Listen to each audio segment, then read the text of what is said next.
में बैठ जाए और एक बार हृदय में जो उतर जाए, फिर दुनिया की कोई भी हस्ती सामने खड़ी हो उसके सिवा कुछ भी अच्छा नहीं लगता। इसको ही कहते हैं प्रेम। प्रेम इसे नहीं कहते कि आज तुमने एक को पकड़ लिया, प्रेम उसे नहीं कहते कि तुमने आज एक को पकड़ लिया, एक से इच्छा भर गई फिर दूसरे को तैयार कर लो, दूसरे से इच्छा भर गई तीसरे को तैयार कर लो, इसको प्रेम नहीं कहते हैं। ये केवल और केवल स्वार्थ होता है कि एक को पकड़ो, दूसरे को पकड़ो, तीसरे को पकड़ो, ये केवल स्वार्थ होता है। और जहाँ स्वार्थ होता है, जहाँ मतलब होता है, वहां कभी प्रेम हो नहीं सकता है। ध्यान रखना, प्रेम उससे करो जिससे कुछ चाहने की चाह ना हो। प्रेम उससे करो जिससे कुछ भी चाहने की चाह ना हो। और जब प्रेम हो जाता ना महाराज, तो फिर दुनिया में कुछ भी दिखाई नहीं देता है। लेकिन आज की दुनिया में लोग प्रेम बहुत कम करते हैं, प्यार ज्यादा करते हैं। हाँ, और प्यार महाराज तभी तक होगा जब तक तुम्हारे पास में धन दौलत पैसा और भुजाओं में ताकत हो। जो पैसा खत्म सोई महाराज प्यार खत्म। इसीलिए कहा जाता है प्रेम करो सच्चा वाला करना चाहिए, और जो सच्चा प्रेम करते हैं वही महाराज इतिहास रचते हैं। बोली गोविंद भगवान की। तो महाराज ध्यान रखना, श्री सुखदेव जी समझा रहे हैं राजन परीक्षित, उद्धव जी गोपियों को ज्ञान कराने के लिए गए, लेकिन गोपियों ने उल्टा ज्ञान उद्धव जी को करा दिया।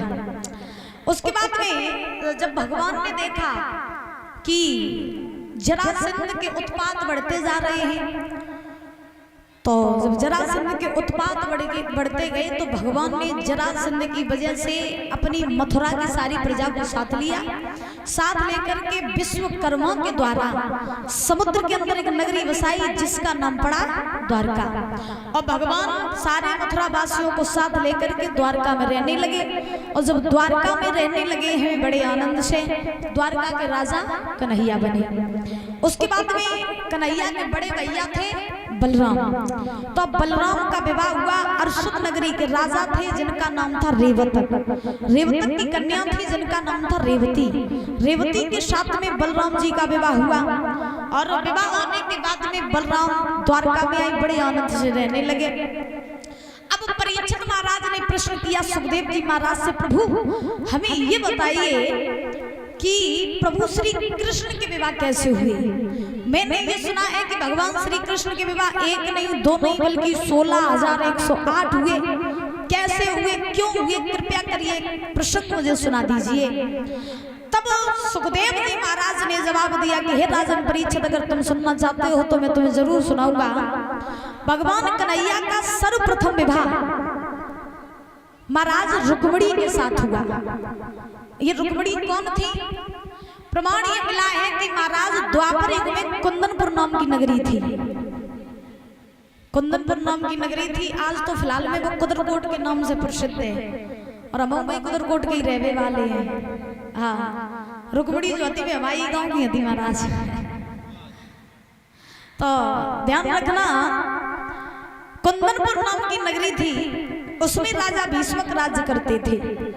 और जब राजा भीष्मक राज्य करते थे तो उन राजा भीष्मक के घर में महाराज एक कन्या का जन्म हुआ। और जब भीष्मक के घर में कन्या का जन्म हुआ तो भीष्मक ने बहुत खुशी मनाई। भीष्मक की पत्नी थी जिनका नाम था महाराज शुद्धमती। और जब शुद्धमती नाम था, बहुत खुशी मनाई।